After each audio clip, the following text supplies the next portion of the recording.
All right, it is 4 o'clock, so I am going to start my little intro here and buy some time for people to get connected in the next couple of minutes.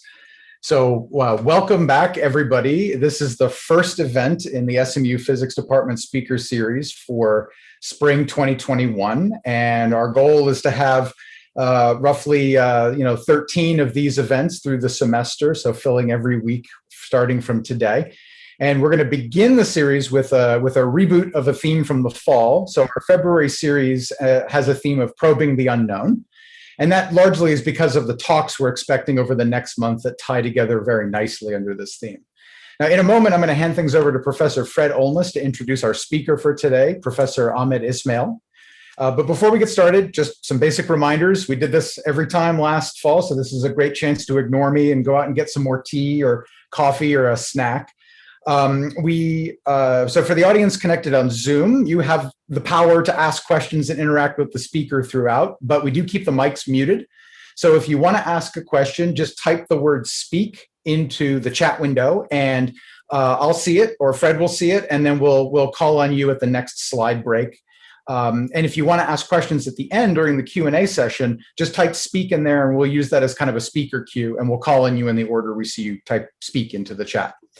But during the talk, you can interrupt. We'll just try to interrupt Ahmed at the next slide boundary. And you're only going to be able to speak when we actually call upon you and then get you unmuted, okay? And just for everybody, this event is being recorded and simultaneously live streamed on YouTube. So hello to our viewers out on the YouTube stream. We have one person out there right now, but usually we get 2 to 5. All right, so with that, I will now hand it over to Professor Fred Olness to introduce today's speaker. Okay, very good. So it's our pleasure to welcome Ahmed Ismail from not too far down the street at Oklahoma State University. And he just came there most recently from Pittsburgh, where he was a postdoc, but he did his undergraduate at Carleton and then PhD at SLAC.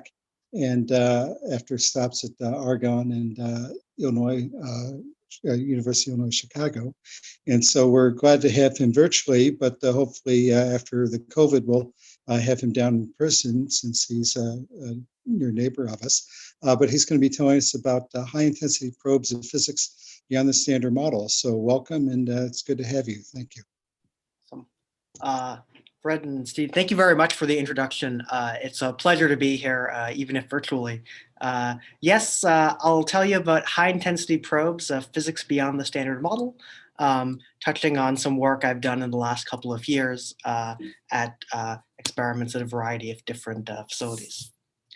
Because I think I'm your first colloquium of the semester from what I understood, hopefully you won't mind me going through this.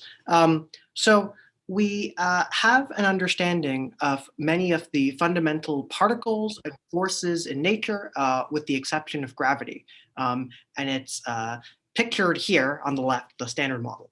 So we know that matter is, at its most fundamental level, made up of some leptons. This is the electron and some heavier cousins, along with some very, very light neutral particles called neutrinos, about which we know very little, as well as quarks, the up quark, the down quark, and again, some heavier cousins that are mainly responsible for making up matter, the protons and neutrons in conjunction with the gluon, which carries the strong force.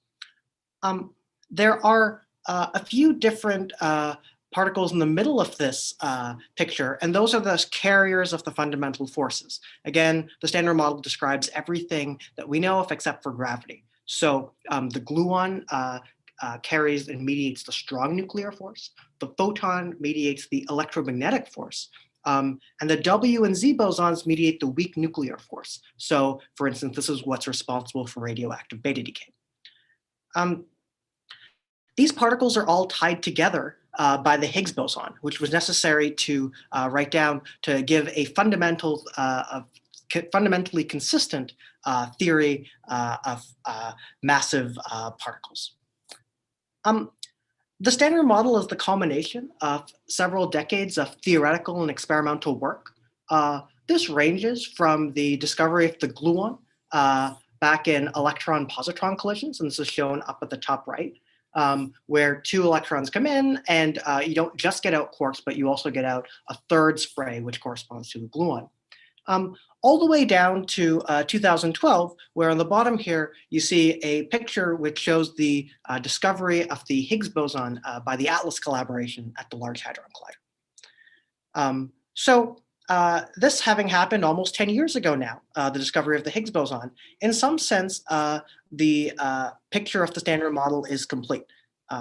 But it's really just the first chapter, and it opens up what hopefully will be a 21st century full of interesting discoveries and studies, not just starting with the Higgs boson, but going beyond, hopefully, this picture that we have today.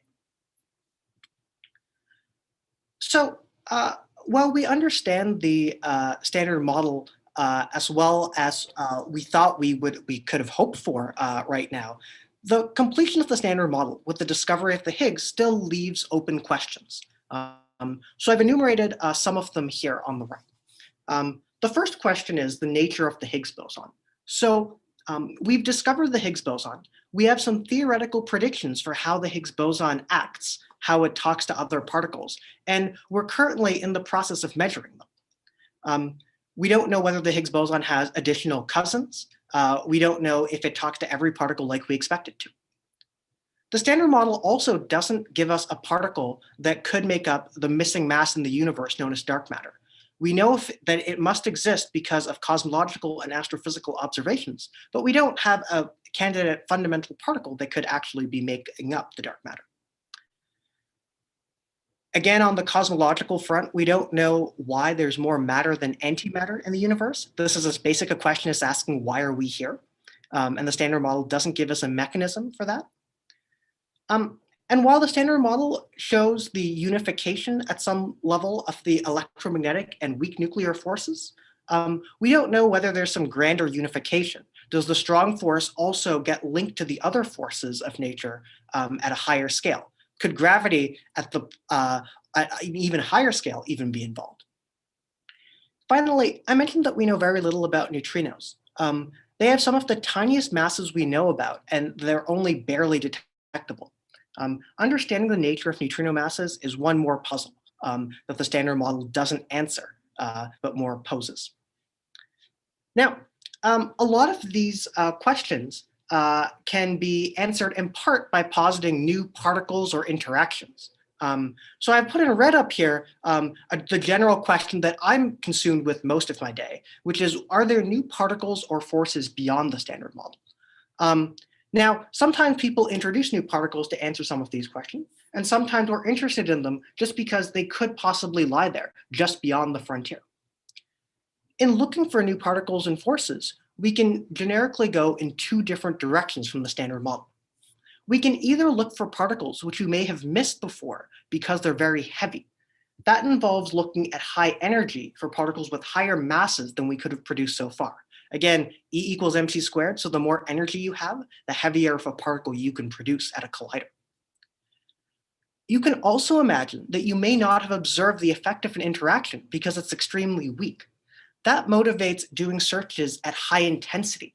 That is, looking for interactions that may not require extremely heavy particles, but that may be very feeble, so that their effects are very rare. This helps us probe physics that has very low couplings. And by couplings, I mean how strongly new physics might talk to us. Okay. So there are a lot of different particle physics experiments that help us go explore beyond the Standard Model in both of these directions. I'm going to show two machines that you may or may not have heard about before that I've been interested in lately. One is the Large Hadron Collider. It is, I think without exaggeration, the most complicated machine that humankind has ever built. It collides 13 TeV protons, so that means protons with kinetic energy thousands of times their rest mass, around a large ring on the France-Switzerland border, colliding them about 1 billion times per second. There's also, across the pond, much closer to us, the Booster neutrino experiment at Fermilab.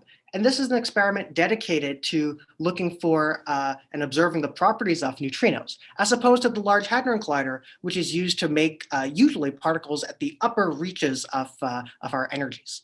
So the booster experiment uses protons that are much less energetic, only 8 GeV, so that's 1,000 times less. However, because the booster neutrino experiment relies on a fixed target, which is quite dense, you end up getting many more collisions per second. You end up getting a much more intense beam at 10 trillion collisions per second. I want to argue that both of these experiments can actually be used in particular regimes to look for new physics beyond the standard model and help expand our understanding of nature. Okay. So that's going to be the goal here.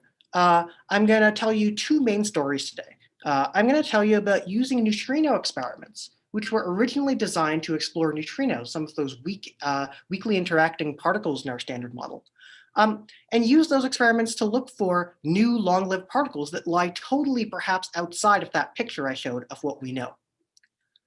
The other thing I'm going to do is I'm going to flip the story around and talk about how we might be able to measure neutrinos in experiments that weren't necessarily a priori set up, or facilities that weren't set up to measure them. So I'm going to talk about looking for neutrinos at the Large Hadron Collider. So we'll get to that later on.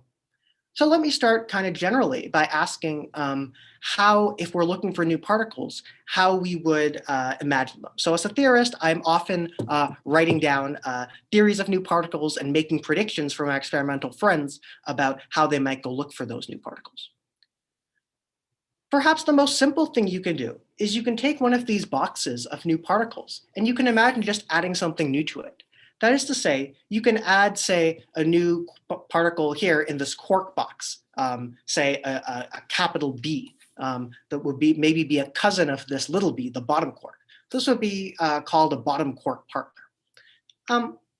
This falls in a pretty general category of new particles, which is adding new particles that feel the forces of nature that we already know about.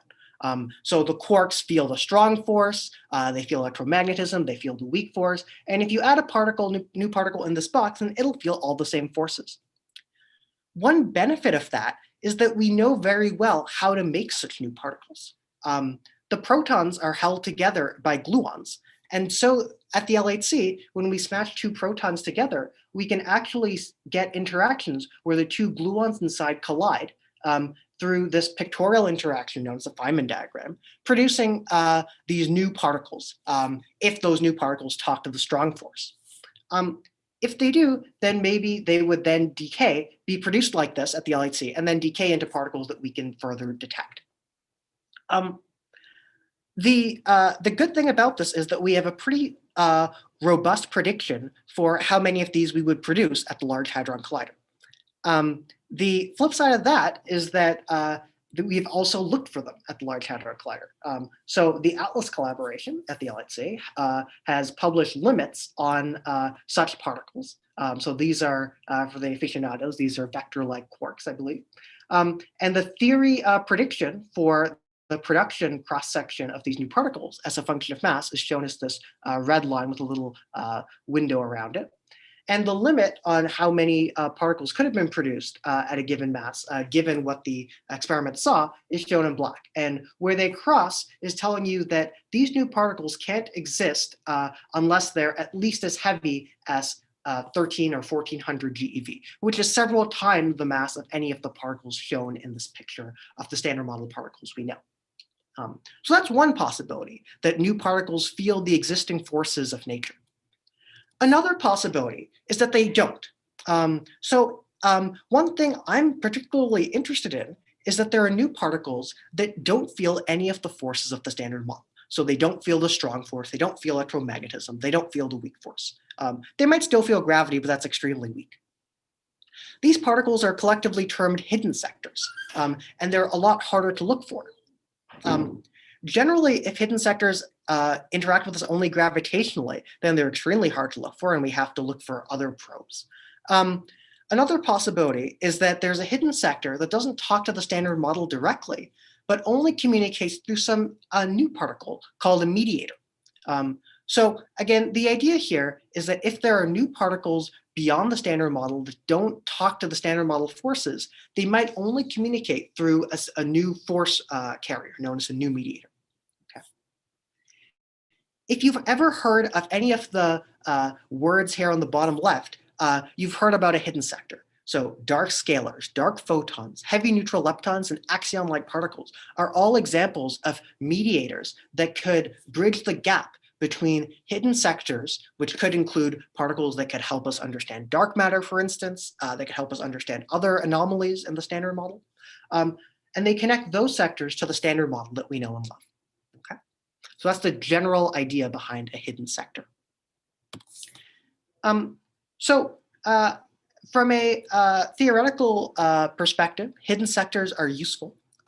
They can help us explain various questions that I mentioned at the beginning of the talk. So they can help us understand dark matter. Dark matter could be part of a hidden sector. There are theories of light-dark matter, which often require hidden sectors and a new mediator. And those are searched for, in particular by dark matter experiments, which are continually pushing, as the super CDMS plot shows, to lower and lower masses. There are also hidden sectors that could help us explain currently unusual experimental results. So one such experimental result is the magnetic moment of the muon.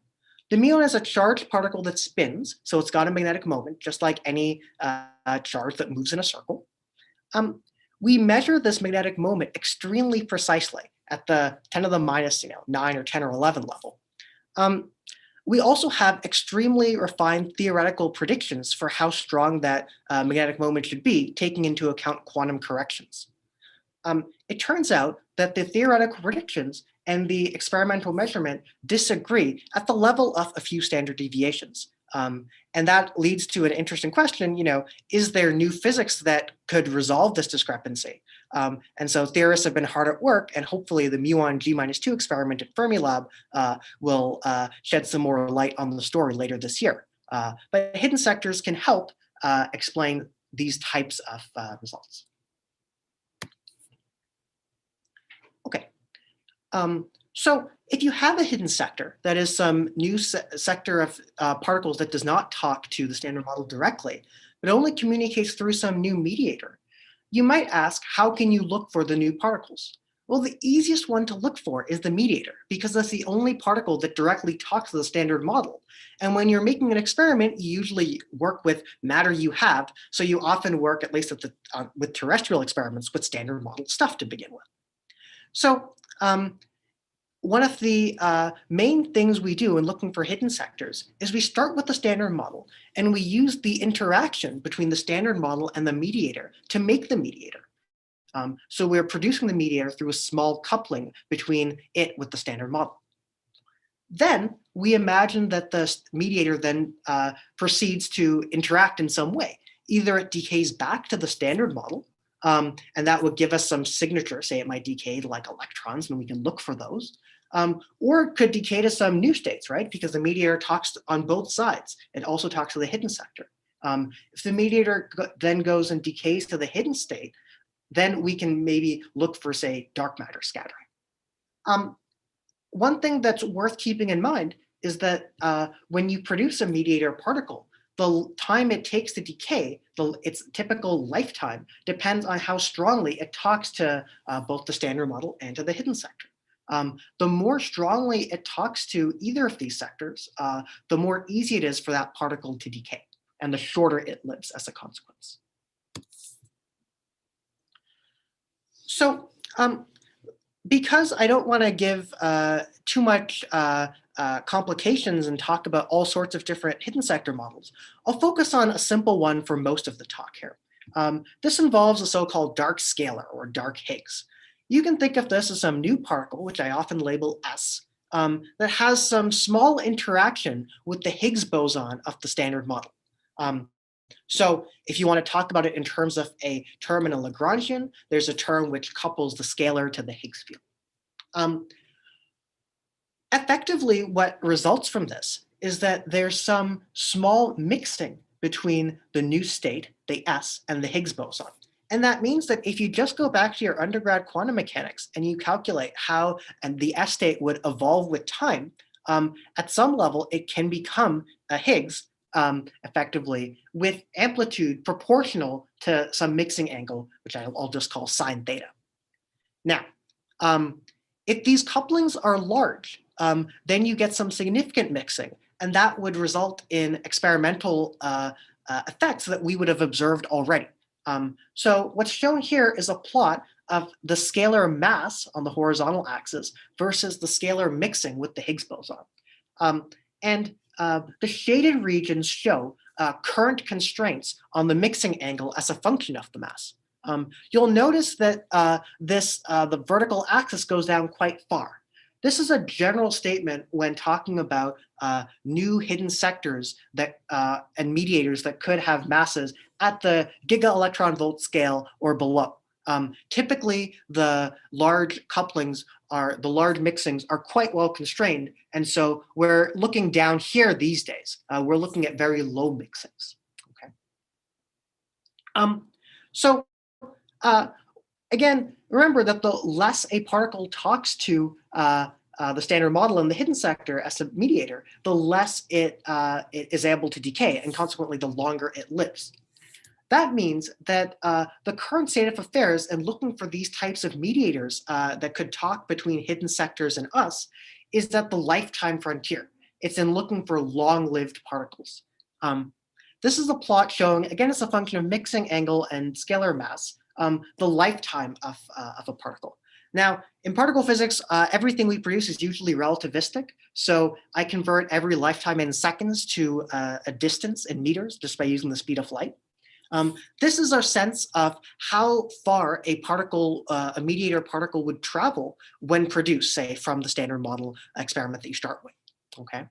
And so this contour on the top shows where the lifetime is 1 meter, and subsequently these show lifetimes of 1,000 meters and 1,000,000 meters and so on. What this tells us is that we should look at large distances from the places where we're producing these particles. That's not always very easy to do. However, if we're looking at low masses, one way we can help ourselves is by not worrying about producing these particles at the highest energies. To go back to those experiments at the beginning, the Large Hadron Collider and the Booster neutrino experiment, high intensity can often be quite effective even if the energy is lower. And so that's something that we'll talk about now. So there are generically two ways you can search for long-lived particles. One is that first experiment, the LHC. You can use these high-energy collisions, and then you might not have quite as much intensity, but you can make these new particles. So here, these blue beams are supposed to represent protons colliding. They interact in the middle here, and they make some new particle. If you make some new hidden sector mediator, it could escape, and instead of being in the general purpose detectors that surround the collision, the mediator could travel far away to some other detector represented by a cylinder here, where it could then subsequently decay back to particles that we know and love and can observe. So some examples of particles that, of detectors that could be used to look for long-lived particles at the LHC are listed here. So they're called names like FASER, Methuselah, Millikan, and CODEX-b. Those are interesting, and I'll talk about them more in the second half of my talk. The other thing you can do is trade away energy to get even more intensity by using a fixed target experiment. The idea here is that you shoot a beam at a single target represented by the gray oval here. And the interactions of the beam with the fixed target might produce new particles. This beam could be a proton beam, it could be an electron beam, it might even be a beam of something more exotic, depending on your experimental apparatus. But the idea is the same as in the top half of the slide. It's to produce a new particle, which would then travel maybe many meters away through perhaps some rock and shielding that I haven't shown, and can then subsequently decay downstream in a dedicated detector. Okay.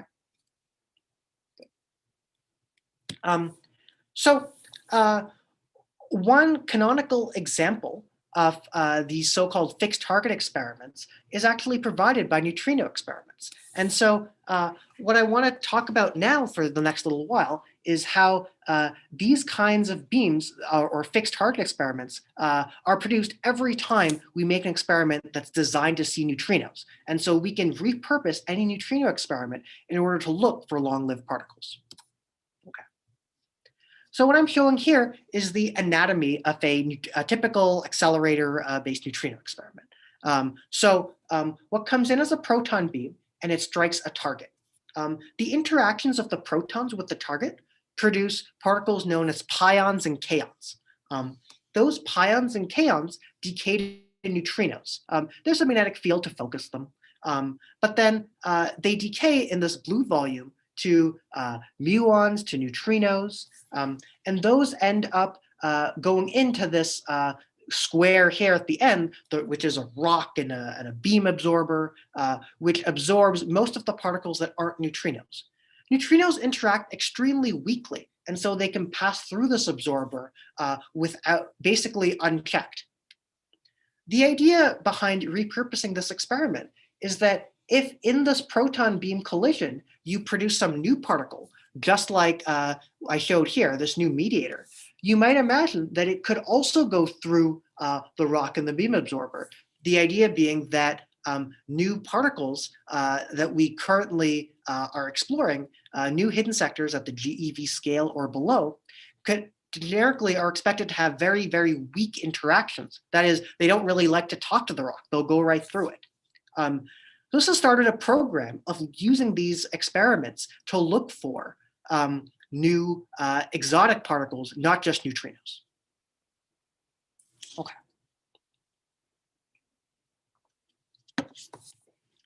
So before I tell you about how these detectors can be used to look for new particles, I'll say a little bit about how you make a neutrino detector. Neutrinos interact by scattering through the weak interaction. So this is another picture showing how a neutrino would scatter off of a neutron inside a detector. The neutrino comes in, it exchanges a virtual weak boson, and it goes out as a muon, which is a charged particle which can be tracked and usually seen pretty well. The neutron here gets jiggled, it becomes a proton. If it's got a little more energy, it might be a little more interesting. You might get an additional particle or two produced. But the most important thing I should say about this picture is that it's very rare. You can calculate the probability that this happens using undergrad particle physics. It turns out that most of the time when a neutrino encounters a nucleus, it goes right through it. In fact, the mean free path of a neutrino in lead is of order 1 trillion meters for a typical GeV-scale neutrino.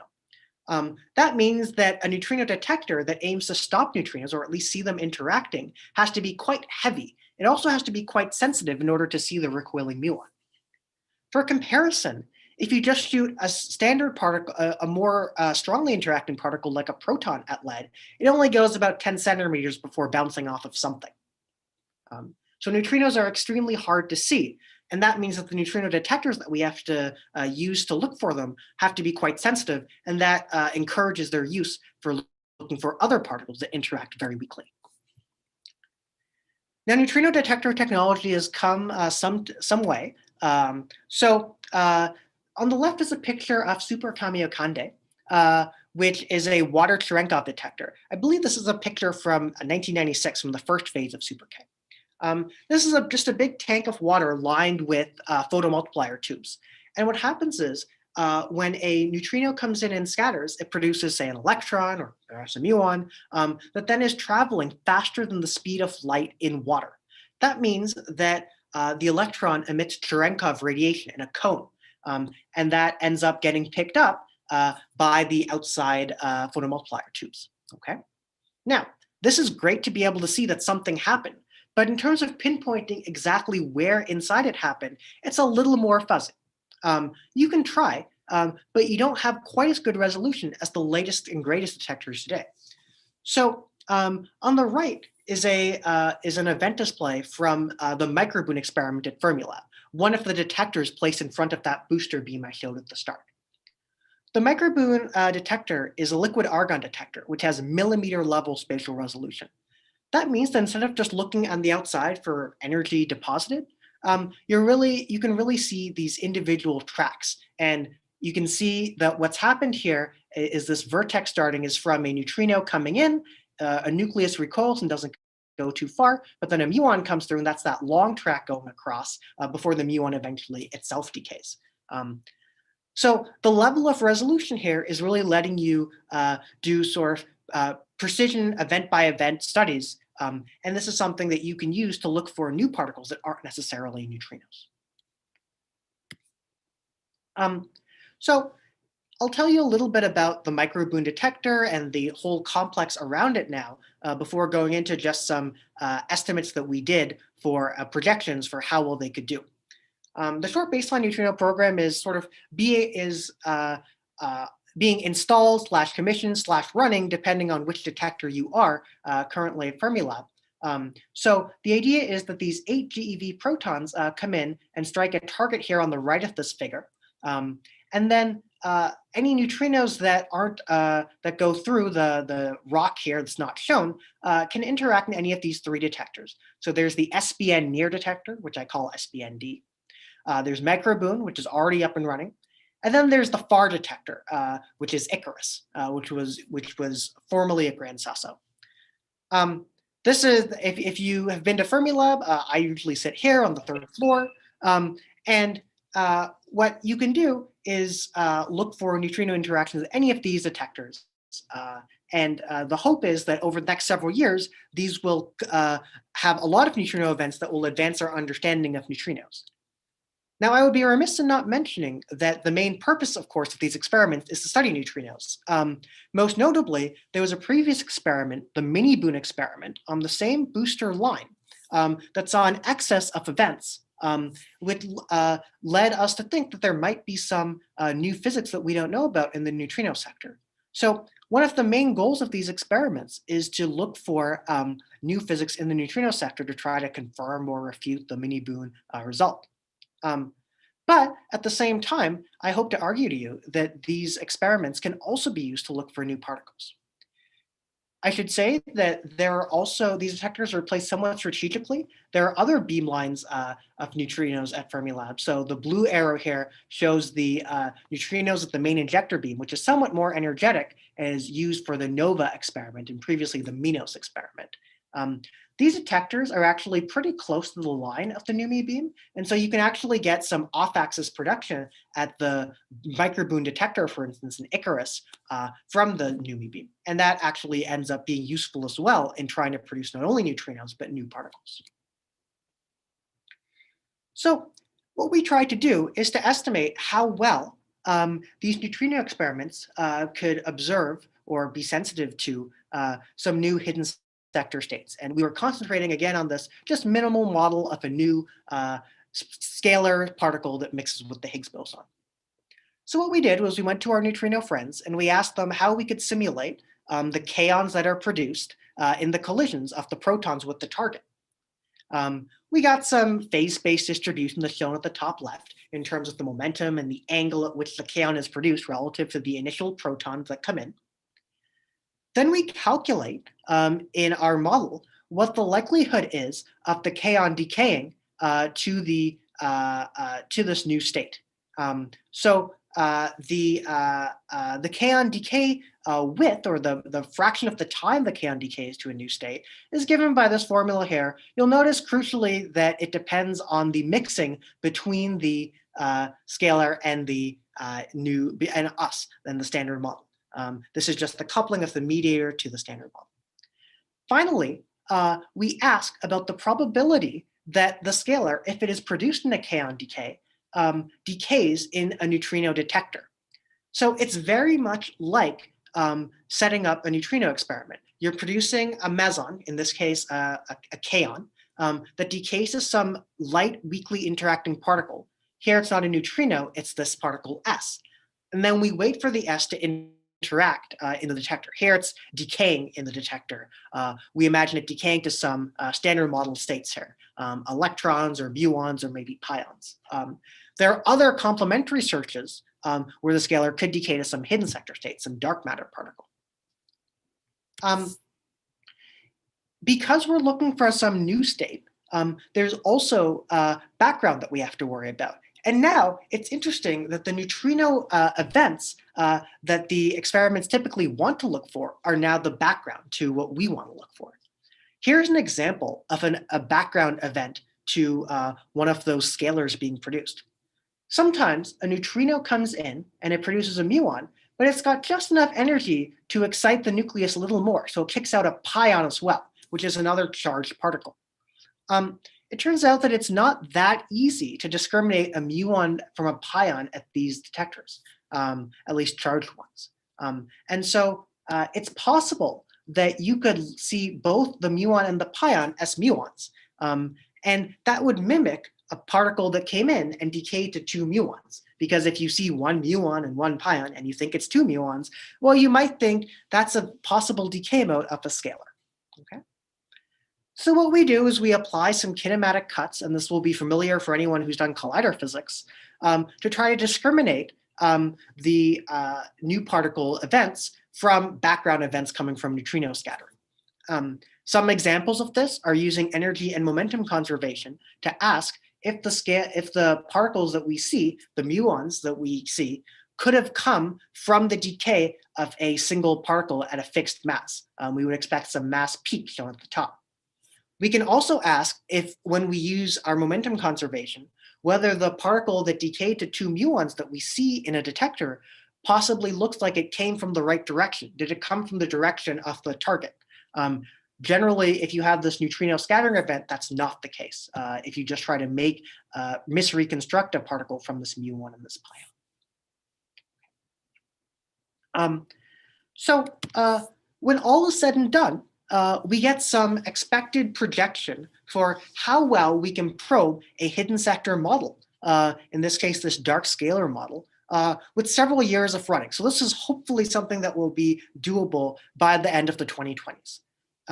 There are two curves I've shown here based on exactly which neutrino beam at Fermilab is producing the new particles we hope and where in which detector they're decaying. But they both get roughly similar results, and crucially, they exceed the current bounds from other experiments that we have. So this is LHC-b is one of the detectors of the LHC. SHARM is a former proton beam dump experiment, and down here is our supernova limits, actually. What's worth saying is, before I finish off this part, is that these experiments are actually, so SBND and Icarus are detectors that aren't ready to take data just yet.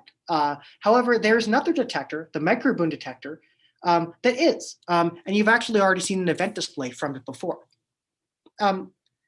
After we put out our theorist study of this being something that might be worthwhile to do and free experimentally for from the neutrino experiment perspective, there were members of the MicroBoon collaboration who decided that it was interesting. Now, as much as I like to say that our paper was that exciting, in fact, there was another motivation, which was an experiment called CODEX. CODEX searched for decays of these particles called kaons that I've mentioned already. Kaons are made up of a quark and an antiquark. And they looked for kaons decaying to invisible particles, and they saw what could possibly be an excess. And so this is a theory interpretation on the left of how the excess that they saw could have possibly arisen from a hidden sector mediator, namely a dark scalar. It's possible that this would have happened in a region where there are no bounds from existing experiments. That motivated MicroBoon to ask, could they look for these new scalars being produced at their booster target and decaying in their detector? And so they've got limits that are shown as the black line here, again on this plane of scalar mass versus mixing strength with the standard model. You see that most of the blue region favored by the CODEX anomaly is actually ruled out.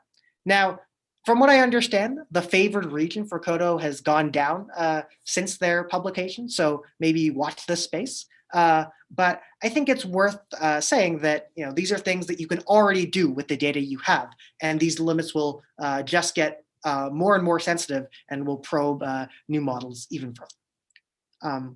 So here I'm sort of at the end of this part of my talk about looking for new particles with neutrino experiments, and maybe I'll pause just to see if there are any questions. Yeah, if anybody has any questions, just go ahead and say speak in the chat window, and we'll take one or maybe two at this point before he goes on. I'm going to save my questions for the end. So okay, I don't see anything. I think you're good to go. I'll go on then. All right, so let me go on. So far, I've talked about how we can use neutrino experiments to look for these long-lived particles, which I've argued are a general feature of hidden sectors. Okay. Now I'm going to kind of actually go the other way around. I'm going to talk about a cavern where we initially thought, oh, let's go look for long-lived particles. And then people decided, let's actually put an extra little piece of detector here to look for, to measure neutrinos.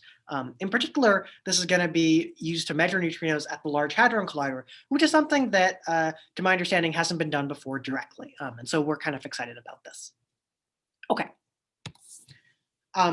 So now let me go back to the other way of producing long-lived particles, which is using these high-energy proton-proton collisions, for instance, at the Large Hadron Collider.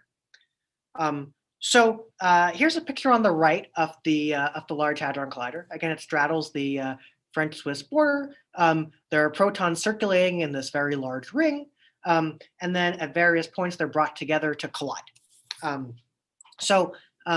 There are general-purpose detectors surrounding the collision points, notably ATLAS and CMS, and they have roughly hermetic coverage. That is, they're covering almost 4 pi the region where the proton beams come in. So on the left is a picture, a very schematic picture of these proton beams interacting where they come in vertically. And the yellowish orange square is showing very roughly where a detector like ATLAS or CMS is. It's surrounding the point at which the protons are colliding. Because particles that are featured in hidden sectors are often long-lived, it's possible that you could produce a particle that lives long enough to leave a displaced track or a displaced vertex inside the detector here. And that's something that these experiments search for. It's also possible that a long-lived particle could escape the detector that's placed around the collision that could go further. That motivates placing a detector far away from the point of collision. And so a transverse detector is this blue square. It's maybe tens of meters away. Finally, there's one more class of detectors you can use to look for long-lived particles at the LHC, which are very forward detectors. So that is, if you smash these protons together right here, then you go many, many meters downstream. So this dashed line is showing that this is definitely not to scale.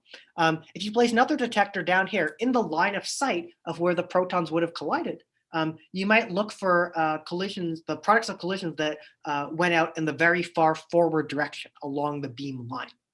That's a forward detector.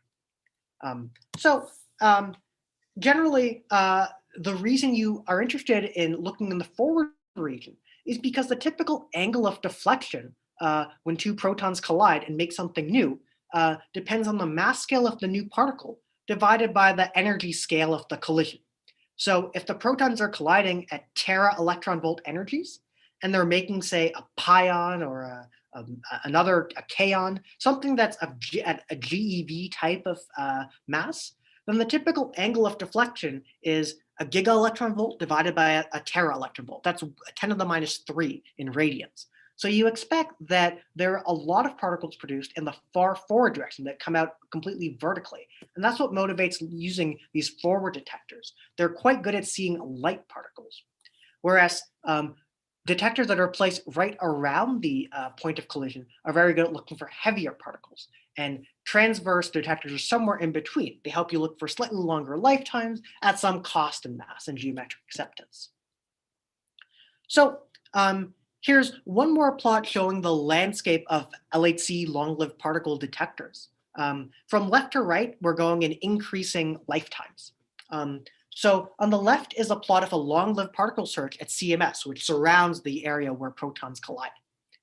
You can see that the typical lifetimes they're probing are on the order of millimeters to meters. And this is for some new scalar particle that would be produced in the decay of a Higgs boson. You can also place detectors tens of meters away, these so-called transverse detectors. This is a proposed experiment called CODEX-b in the middle. You can probe longer lifetimes at the expense of not being able to cover completely around the point of interaction. And you can see that the peak sensitivity is reached at lifetimes that are of order tens of meters. Finally, I mentioned that you can produce a lot of light particles in the forward direction in these proton collisions. And that's what's shown on the right. This is just a heat map of pions that are produced at proton collisions at the LHC. The horizontal axis is showing the angle of deflection with respect to the proton beamline. Here we see that there are a lot of pions produced at angles that are quite small. And so this motivates the phaser detector, which is currently being placed underneath underground. So again, the LHC produces a beam of light particles that's intense and it's collimated. And of course, because the LHC has very energetic protons, these protons are also very energetic. These particles are also very energetic. This is not a groundbreaking statement. In fact, it was known even before the Large Hadron Collider turned on. This would be the case. This graph shows a histogram of how much energy is deposited as a function of rapidity, which is a measure that particle physicists use for angle. If you don't like working in terms of rapidity, which is this eta variable, you can also look at for this scale on the bottom, which shows the angle of deflection in milliradians with respect to the initial proton beams. And you see that there's a big peak near the milliradian scale. And that's because there's a scale that we know of that is 10 to the minus 3 of the typical LHC energy scale, and that's the QCD scale, the strong interaction scale. So what we do is we place a forward detector, or there was a proposal to place a forward detector downstream of the Atlas interaction point.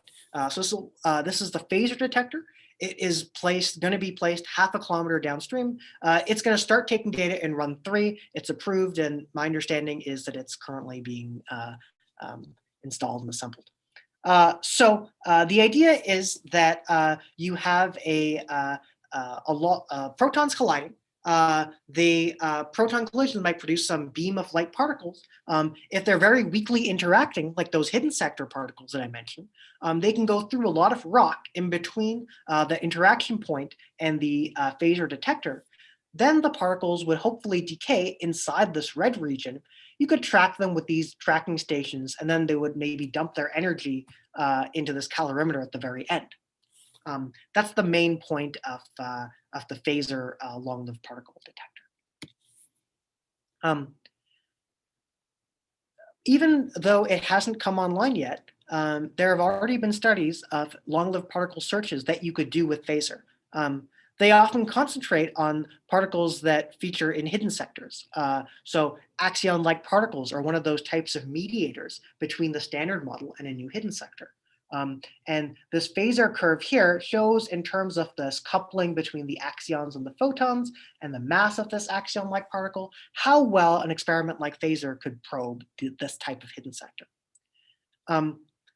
I mentioned that hidden sectors can also be used to explain current experimental results that are a little funny. So I mentioned in particular the muon anomalous magnetic moment. I've worked in the past on theories of scalars, new scalars that could be used that are slightly more complicated than the theories that I mentioned before, that can talk specifically to muons, and in that sense help avoid some other existing experimental constraints while explaining the anomalous magnetic moment of the muon measurement from Brookhaven. And phaser also has the power to probe some space there, as well as other experiments. Because pions and kaons can also, as they're produced in the forward direction, decay to neutrinos in the forward direction, you should also think about whether you can look for neutrinos that are produced right along the beam axis at the LHC. And that's the goal of the FASERnu detector, which is a dedicated neutrino detector, also approved, that's going to be placed right in front of the phaser main detector, hopefully in time for run 3. The plot on the left shows the expected flux of neutrinos that will be going through FASER. It's broken up into neutrinos that come from pion decay, from kaon decay, and from the decays of other particles that are subdominant. But the idea is that just by placing like a 25 by 25 centimeter area right along where the protons would collide, hundreds of meters downstream, you could get a lot of neutrinos. The background would actually be quite low because there's a lot of rock in between the interaction point where the protons collide and the FASER detector. The hope in looking for neutrinos at these energies is that it would help us probe their interactions at energies that are where not that much is known about neutrinos. So here's a plot from the PDG showing cross-section measurements of neutrinos as a function of energy. And you see there are a lot of measurements down here where the neutrino energy is of order GeV. But at higher energies, at energies that are hundreds of GeV, there are comparatively less, and there aren't many at all above a few hundred GeV, unless you talk about astrophysical neutrinos.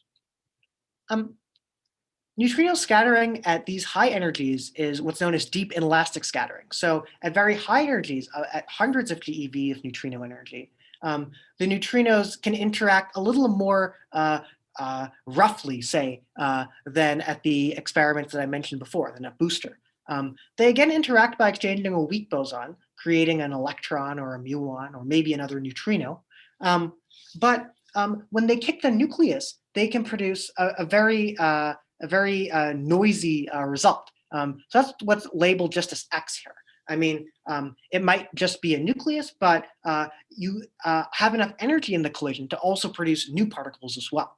In addition, or multiple other particles as well. You could produce extra neutrons or pions or kaons or what have you. This is a summary of the setup again before I start talking more specifically about how they can be used to look for neutrino interactions. The Alice interaction point is here at the top left. Here's where the protons are being brought together to collide. The rock isn't shown, but the red dashed line shows the line of sight of the protons that collide. Anything that can make it through the rock would reach the FASER detector. And again, the FASER detector has this empty decay volume as well as tracking stations and a calorimeter. But now in front of it, we're placing this very dense detector, dense because it has to stop at least some of the neutrinos, known as FASERnu, nu for neutrino. Now, the FASERnu detector is not a very fancy detector. It's actually just an emulsion detector. Think 1,000 photographic plates, one after another. They're just tungsten films, a millimeter thick or so, inside this volume. And what you see is when a neutrino comes through and it interacts, every charged particle produced in that interaction, and there can be lots because it's a very energetic neutrino, can be seen. Some of the charged particles lead to electromagnetic showers. Some don't, like muons. And there's other particles that can make it through to this detector, but they're very few. One of the main ones is muons, which can sometimes make it through all the rock. And muons would just leave tracks all the way through the detector. That's these horizontal lines going through. The muons can also interact and produce other particles that stop very quickly, so like neutrons. If the muon produces a neutron over here, it might travel like 10 centimeters, and then it might make a shower of its own when scattering off of some of these tungsten films. Something to keep in mind is that these emulsion films are really just taking pictures, and you don't get to look at them after every scattering. What really happens is you put them down in the detector, down in the cavern for a few weeks, and then you wait, and then you pull them all up. So they're actually very noisy, right? Imagine what would happen if you took a exposure of the sky and you left it for a few months, and then you asked, okay, let's go look for a shooting star, is the example my friend Felix likes to give me. You'd see a lot of stuff, and it will be very hard, right? So this is a picture from a pilot detector that was placed, I think a 30 kilogram detector that was placed by the FASER collaboration in the cavern. And they see a lot of tracks. Each of these lines here that's overlapping on the left is a track. So what they do is, using the high resolution of these films, they look for multiple tracks that have come from a single point. And they hoped that the tracks came from a single point with nothing leading into that point from the other side. That way they know it wasn't a muon that came in, a muon being charged and being able to leave a signature, that then collided and made a spray of particles. They hope that by looking for nothing turning into a spray of particles, they've hopefully seen a neutrino interaction. So there are always going to be backgrounds to any signal we want to look for. In this case, there are backgrounds from neutral hadron. So an example of a neutral hadron is just like a neutron or a neutral kaon. When a muon interacts with the FASERnu detector, it can produce these particles, and they might travel invisibly to another spot into the detector where they could lead to an interaction of their own. That would mimic a neutrino interaction. And so what we did was we simulated the possible backgrounds from neutrons and kaons and other particles that would arise from the muons that make it through to this detector. Another thing that we do then is we look to see how well, when we see an event, we can tell both whether it actually came from a neutrino and whether we can tell how energetic was the neutrino that came in. Now, there are two main types of neutrino scattering that can happen in the FASERnu detector. There's charged current scattering, which is where you exchange a charged weak boson, a W. In this case, you get a muon that comes out, and that's a charged track that carries away a lot of the energy of the ingoing neutrino. That means that you can use the energy of the outgoing muon to actually get a fairly good proxy for the energy, as a fairly good proxy for the energy of the incoming neutrino, and that gives you a good handle on it. There's another type of scattering known as neutral current scattering, which hadn't actually been explored before, and that's what we looked at. This is where a neutrino scatters in and off a nucleus and produces a spray of other particles, but also just goes off as a neutrino, which carries away most of the outgoing energy. So they hadn't thought of before the FASER collaboration or done a quantitative estimate of how well they could look for these neutral current interactions at the detector. And so we took a look at this, and my grad student actually put together a neural network to try to estimate the energy that comes out of one of these neutral current scattering, just looking at the charged particles in this X, not being able to see the outgoing neutrino, of course. As a result, we and they project how well you could measure the scattering cross-section of neutrinos at these high energies.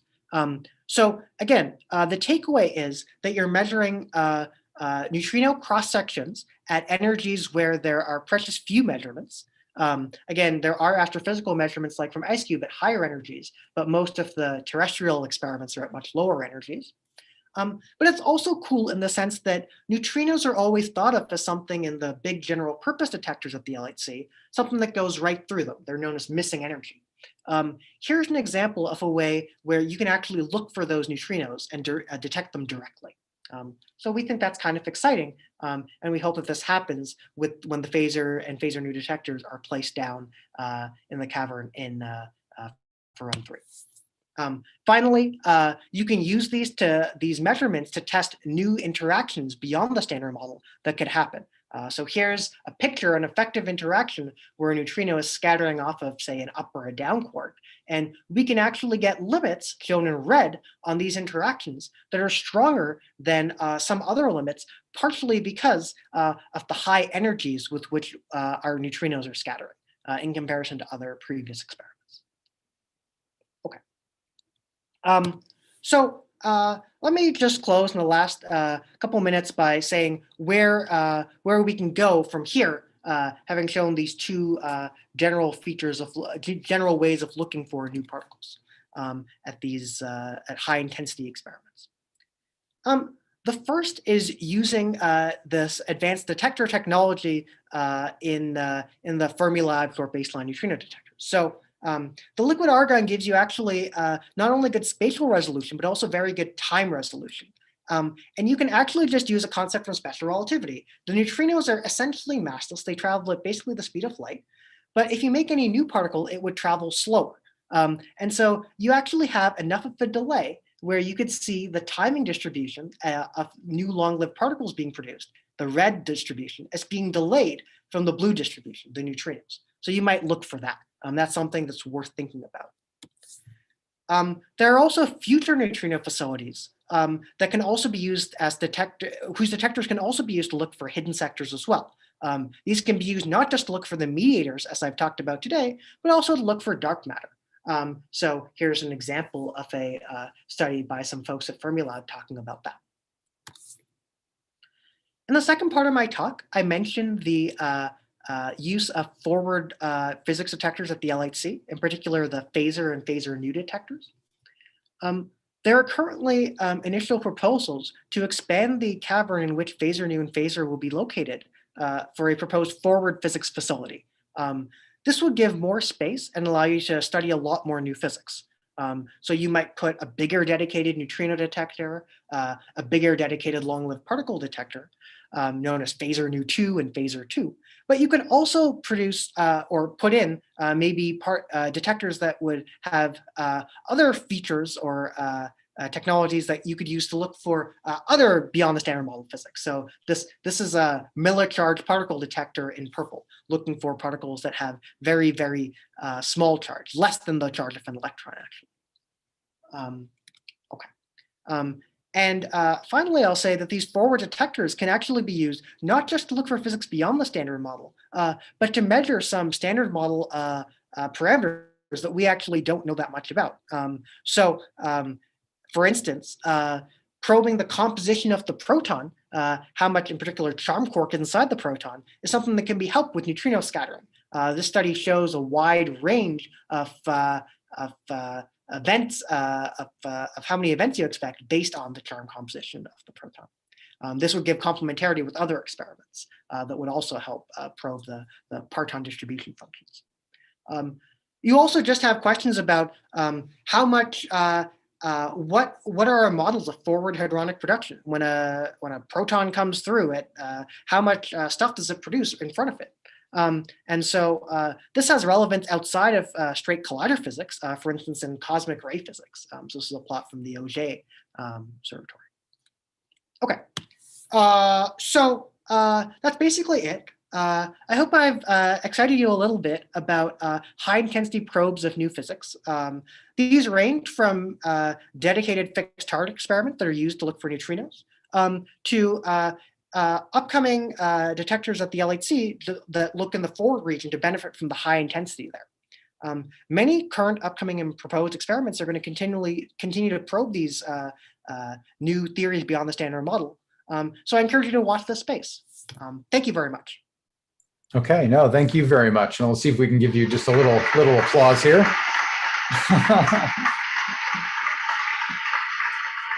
All right.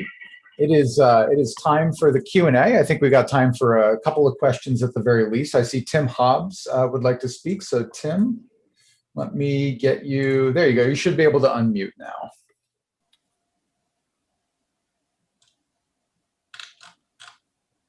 Okay, yeah, thank you, Steve. Thanks, Ahmed. This is a really interesting talk, and it's very exciting about FASER. I'd actually like to ask about the earlier content in your talk. So these hidden sector searches that you mentioned with NUMI Icarus, for example.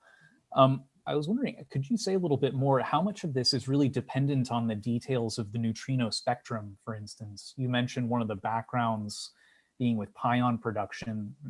So meson production in quasi-elastic scattering is really a significant issue. To what extent would you expect these kinds of things to change going toward Dune, for example? Or could you just say a little bit about that? I mean, how much are you really dependent on the details of the simulation, for example, that you mentioned? Yeah, that's a great question. I'm afraid I won't have a full or complete answer. What I can say is that it's worth saying that there are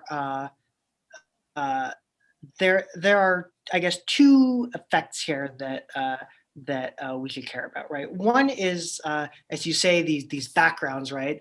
When a neutrino scatters this extra pion production.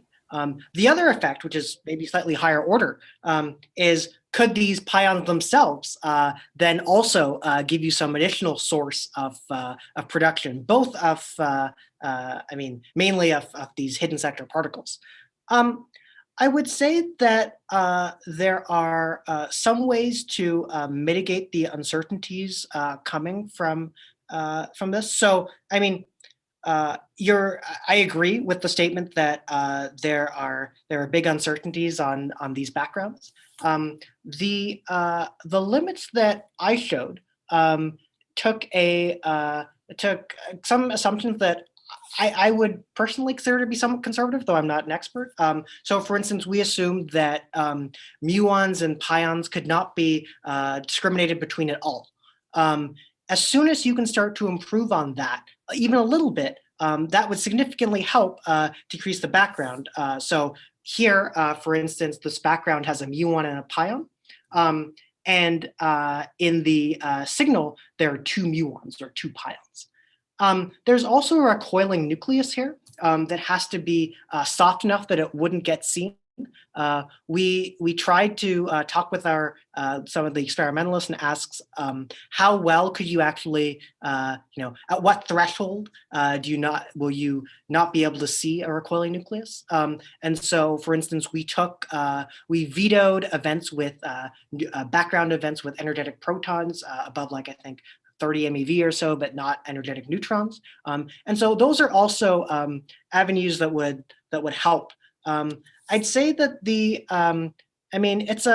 it's an ongoing area of interest. I think that how well you can end up really teasing apart what is a muon, what is a pion, how many hits do you need in the liquid argon to make sure you have such a particle. That would help you lower energy thresholds. But I would say these lines here are just, don't try to push us to the limit of statistics.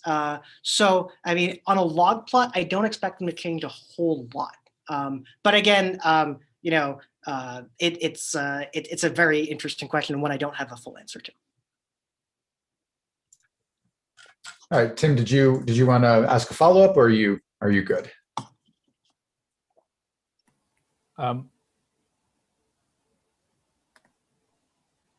Yeah, Steve. No, that's fine for now. So thank you very much, and thank you for that nice explanation, Ahmed. So yeah, indeed, I think reducing these kinds of uncertainties is very important. But that sounds reasonable what you say. Great. Okay, next question from Rohin. So go ahead, Rohin. You should be able to unmute. Okay. Hi, Ahmed. Nice talk. So I had one question regarding the FASER experiment on the later part that you mentioned. So this is mostly similar to, this is a detector at a 0 degree with respect to the collision, right? So is there any model dependency or do you expect an enhanced sensitivity at 0 degree instead of going on maybe putting another detector at the top instead of going down into the pit? Yeah, hey, Rahin, it's great to hear you. Right. Yeah, absolutely. So the typical angle you expect for these new particles when they're produced is quite low if they're light. So yeah, FASER absolutely excels at 0 degrees. If you imagine putting a detector on the surface, so I think CODEX-b is in a cavern, but this is in the same family as, say, Methuselah. Yeah, the idea there is also you have sensitivity maybe to some higher masses of particles with these detectors that unfortunately I didn't have much time to talk about. You don't have an enhanced production and at some arbitrary angle, unfortunately, and you don't have the 4π coverage that Atlas's GMS would have. But still, in some regions of lifetime and mass, it's reasonable to expect that these would be the dominant searches. And so I think that all three of the types of experiments here have a role to play in looking for long-lived particles. And so I would say, I'm a theorist. I might come to you with whatever I've been working on, and I might say, oh, I think FASER is cool. But all of these are interesting, and if you give me an hour over lunch, I can tell you why they're all interesting for a particular theory that's my favorite thing of the week. So, yeah. Yeah, thanks for the nice explanation, Ahmed. Thank you.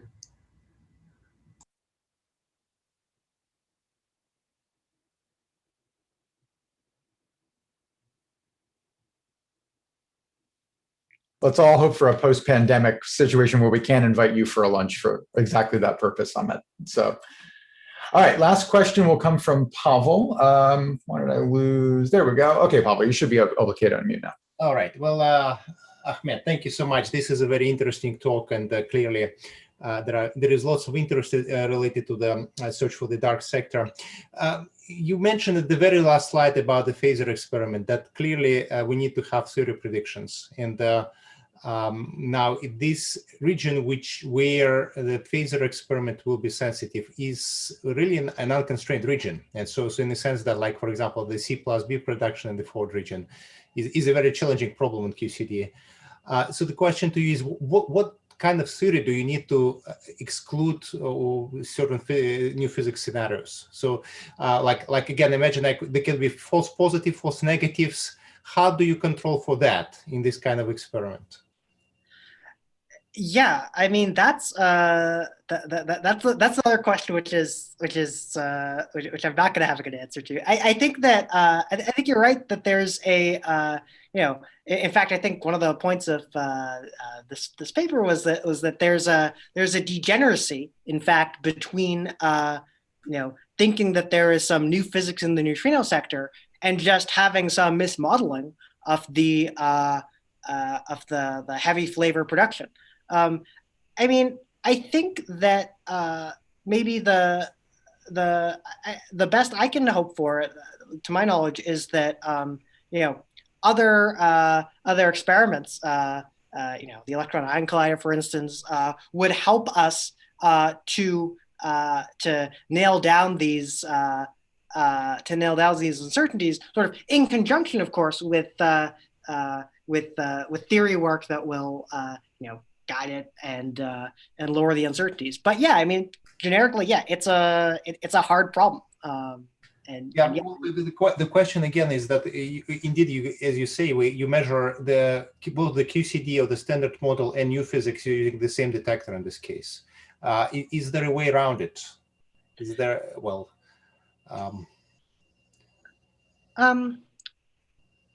yeah, so like, is there a way if you see something, so, I mean, I would, I guess at a single experiment alone, I'm not sure, but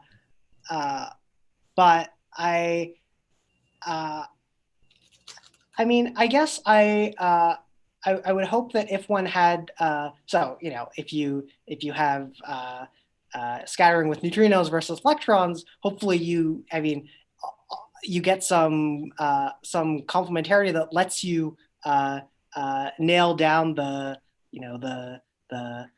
hadronic physics enough to be able to say something about the new interactions that you might be looking for. But I mean, it's probably somewhat problem independent, and I'm afraid I don't have much of a better answer that I can think of.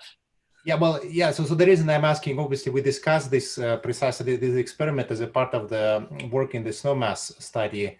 And for us theorists working on QCD, both the aspects of production, but also of detection of these new particles in the FASER experiment are very interesting.